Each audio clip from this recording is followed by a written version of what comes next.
58세 택시기사, 은퇴 직후 모든 걸 잃을 뻔한 충격 스토리. 안녕하세요. 오늘은 한 택시기사님의 이야기를 시작으로 은퇴 준비 또는 은퇴 후의 삶에 대해 이야기해 보려고 합니다. 사실 우리가 언제까지나 젊고 언제까지나 일할 수 있는 건 아니잖아요. 30대, 40대에는 은퇴라는 말이 아직 멀게만 느껴지기도 하지만 시간이 흐르다 보면 어느새 퇴직을 고민해야 하는 시기가 오게 됩니다. 그리고 그 시점에서 어떤 준비를 해왔느냐에 따라 노후 생활의 질이 극명하게 갈립니다. 우리 주변에도 실제로 은퇴 자금을 전혀 준비 못해서 하루아침에 모든 걸 잃을 뻔한 사람부터 어렵게나마 준비를 해둬서 비교적 안정적으로 노후를 맞은 분들까지 다양한 사례가 있죠. 그런데 왜 이런 차이가 생기는 걸까요? 중요한 건 미리 준비했느냐, 제대로 된 정보와 전략을 가졌느냐에 달려 있습니다. 오늘 제가 들려드릴 세 가지 이야기는 실제로 은퇴를 맞이했거나 혹은 은퇴를 앞두고 있을 때 가장 흔히 겪을 수 있는 상황들을 예시로 들었습니다. 우리가 마주하는 현실적인 고민과 문제들을 좀 더 공감하기 쉽게 풀어보려고 해요. 58세 택시기사, 은퇴 직후 모든 걸 잃을 뻔한 충격 스토리라는 강렬한 문장으로 시작했지만 사실 이 이야기는 주변에서 흔히 일어날 수 있는 그리고 충분히 우리에게도 닥칠 수 있는 일이라는 걸 말씀드리고 싶습니다. 자, 그럼 첫 번째 사례, 58세 택시기사님 이야기를 먼저 시작해 볼게요. 사례 1. 58세 택시기사, 은퇴 직후 모든 걸 잃을 뻔한 충격 스토리. 갑작스러운 은퇴, 준비 없는 시작. 서울에서 30년 넘게 택시 운전을 해오신 김영수 가명씨는 58세가 되던 해에 건강상의 문제로 갑작스럽게 일을 그만두어야 하는 상황에 처했습니다. 운전이라는 게 생각보다 몸에 무리가 많이 가고 또 장시간 운전으로 목과 허리 통증이 굉장히 심해지기도 하거든요. 나이는 아직 60이 채 안 됐지만 몸이 더 버티기 어렵겠다는 의사 권유도 있었고 본인도 이제는 그만해야 하나? 하는 생각을 하게 된 거죠. 문제는 그간 택시 운전을 하면서 모아둔 돈이 거의 없었다는 겁니다. 택시라는 직업 특성상 벌이가 들쑥날쑥하기도 하고 자녀 교육비며 생활비를 다 쓰다 보니 막상 퇴직금이나 연금 형태로 따로 쌓아둔 금액이 전혀 없었어요. 그나마 보험 들어놓은 것 한두 개가 전부였죠. 주변에서 하루 벌어 하루 쓰는 삶을 사니까 당장 내일을 생각하기도 벅찼다고 합니다. 몸을 회복하는 동안 발생한 지출. 은퇴를 하게 되면서 제일 먼저 맞닥뜨린 난관은 바로 의료비와 생활비였습니다. 택시기사로 일하던 중 수년 동안 쌓인 피로와 통증을 회복하기 위해 병원 치료를 받으면서도 매달 고정으로 나가는 지출이 끊이지 않았습니다. 수입은 영원히 됐는데 돈은 계속 나가니 그동안 크게 인식하지 않았던 수입과 지출의 균형이 한순간에 무너진 겁니다. 김 씨가 가장 큰 충격을 받았던 건 바로 아파트 대출금이었습니다. 한 번도 내가 매달 얼마를 내고 있고 앞으로 몇 년이나 더 내야 하는지를 깊이 생각해 본 적이 없었대요. 월급 또는 택시 운행 수입이 있을 때는 그냥 내야 하는 건 내야지 하고 넘어갔던 거죠. 하지만 직업을 내려놓자마자 이 고정비가 엄청나게 무겁게 다가온 겁니다. 주변 지인의 조언. 다행히도 김 씨에게는 주변에 비슷한 상황을 겪었던 지인이 있었습니다. 먼저 은퇴하신 분들의 경험담을 듣고 어떻게든 재정적인 파탄을 막아야겠다는 생각으로 발빠르게 움직이기 시작했죠. 최대한 빨리 통장을 정리하고 내가 가진 자산과 부채가 얼마나 되는지 파악했습니다. 또 작은 원룸이라도 월세 수입을 얻을 수 있는 방법을 알아봤고 일부 쓸모없는 물건들을 중고로 처분해 당장 현금화할 수 있는 자금을 마련하기 시작했습니다. 결국 김 씨는 은퇴 직후 약 6개월 동안은 극도로 절약하며 지냈습니다. 주말마다 병원에 가서 물리치료를 받으면서도 내가 얼마나 돈을 쓰고 있는지를 꼼꼼히 기록했죠. 그리고 병원에서 어느 정도 통증이 완화된 뒤에는 아는 지인의 소개로 온라인 배송 업체에서 파트타임 업무를 시작했습니다. 운전면허를 활용해 소형 트럭으로 물건을 나르는 일이었는데 다행히 무리 없는 범위에서 일을 시작할 수 있었고 이 수입 덕분에 목돈을 조금씩 모을 수 있었습니다. 김 씨가 강조하는 건 준비였습니다. 솔직히 그전엔 택시라는 게 언제든 할 수 있지 않나 싶었어요. 근데 건강이 안 좋아지니까 한순간이더라고요. 내가 언제까지나 운전을 계속할 수 있다는 착각이 결국 자금 마련이 전혀 안 된 상태로 은퇴를 맞게 만든 거죠. 라는 말이 기억에 남습니다. 사례: 이 50세 마트 직원, 퇴직금으로 모든 걸 해결할 수 있을 줄 알았는데. 두 번째 사례는 50세의 대형 마트에서 정규직으로 20년간 일하셨던 장혜진가명 씨의 이야기입니다. 사실 마트 근무도 쉬운 일이 아니에요. 매일 서서 손님들을 응대해야 하고 창고 일, 물건 진열, 재고 정리 등 육체적으로 힘든 작업들이 많습니다.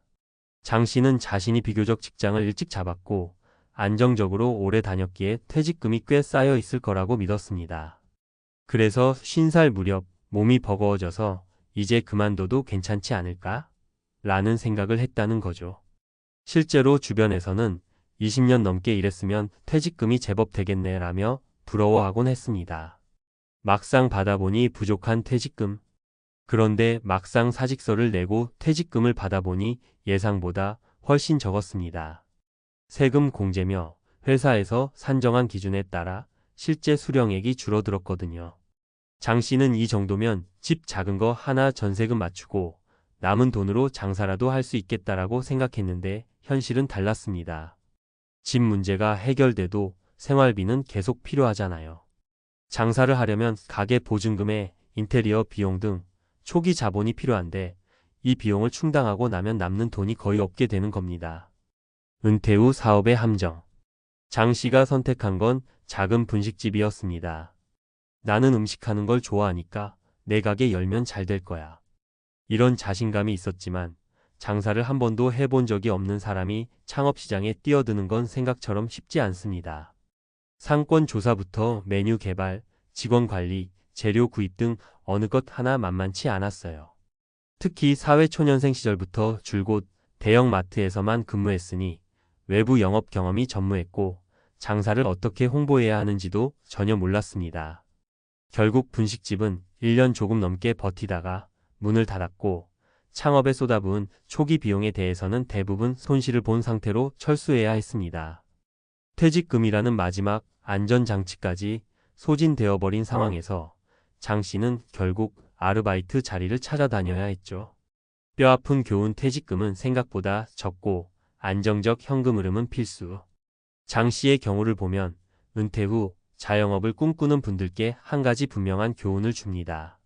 생각보다 퇴직금이 적고 또 그 돈을 한 번에 투자해버리면 재도약의 기회를 잃을 수 있다는 사실이에요.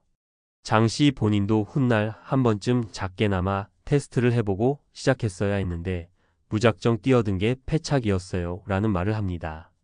그나마 다행인 건 장 씨가 50세 초반에 은퇴를 해서 아직 일할 수 있는 시간이 많았다는 점이죠. 지금은 큰 마트에서 파트타임으로 다시 일을 하면서 적은 급여라도 확보하고 있습니다. 그리고 틈틈이 소자본 창업에 대한 공부도 하면서 이번에는 조금 더 신중하게 도전해 볼 마음의 준비를 하고 있습니다. 사례: 62세 중학교 교사, 정년퇴직 후에도 지출은 계속된다.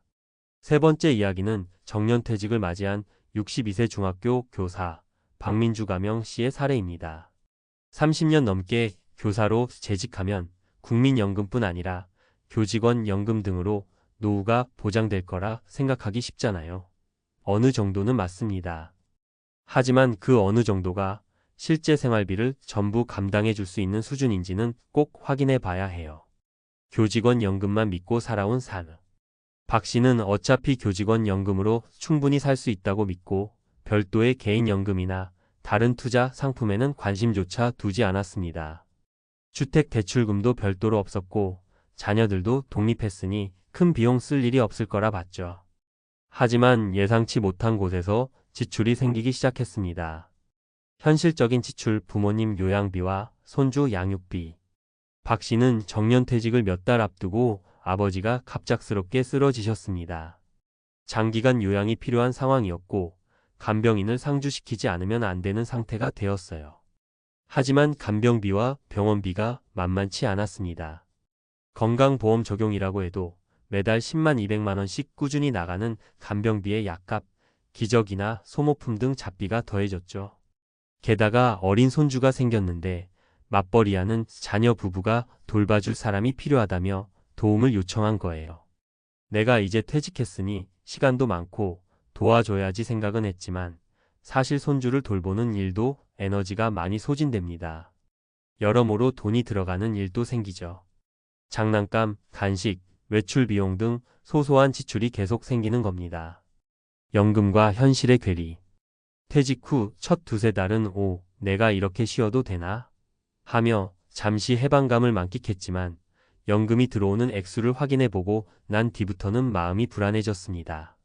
생각보다 적은 월 수령액 물론 일반인에 비하면 많은 편이긴 하지만에 여러 가지 예기치 못한 지출이 겹치니 결국 적자 구조가 되어 버린 거죠. 처음엔 예적금으로 메우다가 몇 달 뒤에는 목돈 통장이 거의 바닥을 보게 되었습니다. 우리가 흔히 연금 안정적인 노후라고 착각하기 쉽습니다. 하지만 박 씨 사례처럼 개인과 가정사에 따라 언제든 큰 돈이 들어갈 일이 생길 수 있거든요. 아프신 부모님을 모실 수도 있고 손주를 돌보면서 교육비나 양육에 관련된 비용을 도와줄 수도 있잖아요.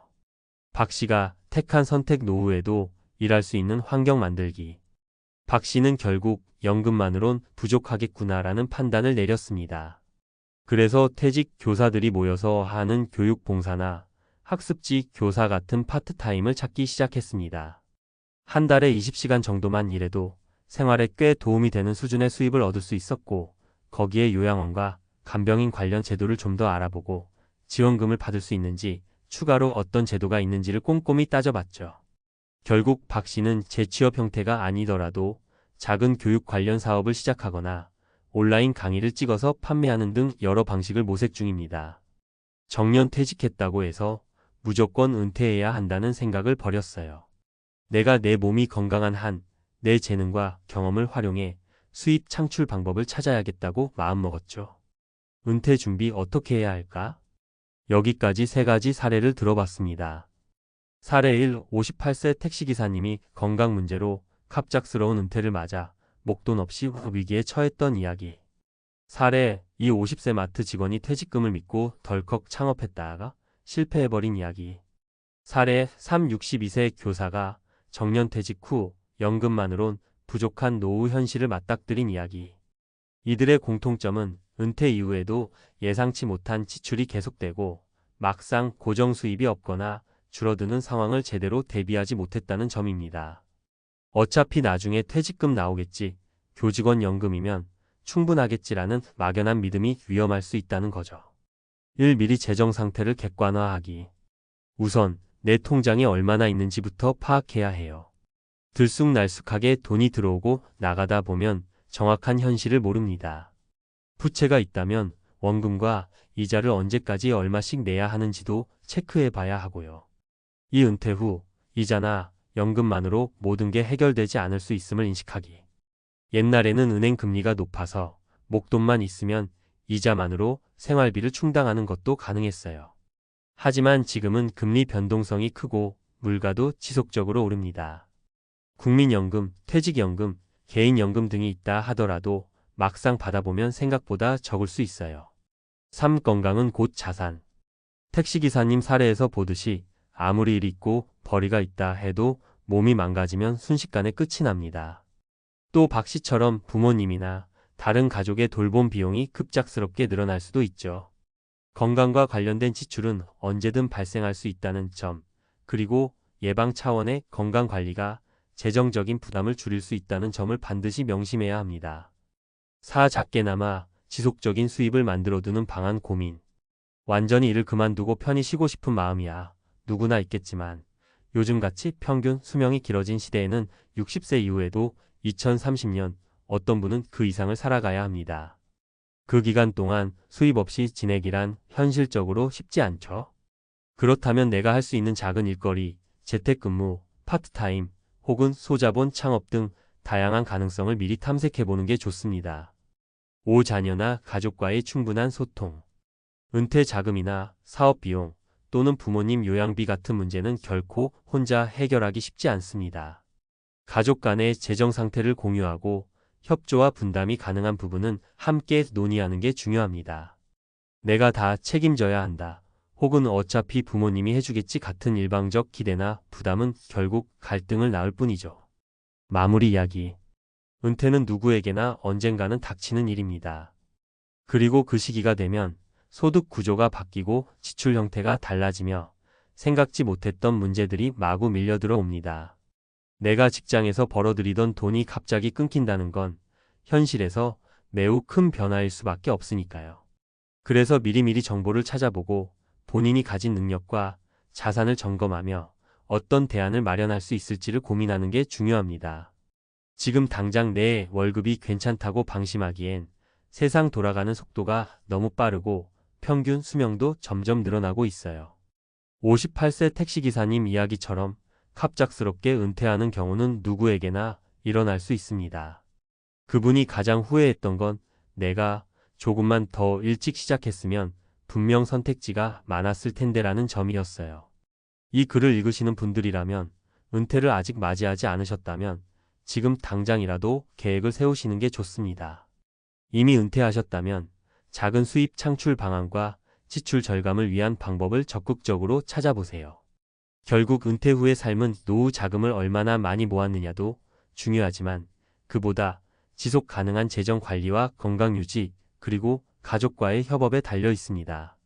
어떤 선택을 하든 섣불리 움직이기 전에 공부하고 계획해두는 습관만 기르면 최소한 전 재산을 날릴 뻔한 충격은 피할 수 있게 되지 않을까 싶습니다. 여러분 모두 노후에 대한 고민과 불안을 떨쳐내고 조금 더 안정되고 행복한 은퇴 후 삶을 꾸리시길 바랍니다. 긴 글 읽어주셔서 고맙습니다.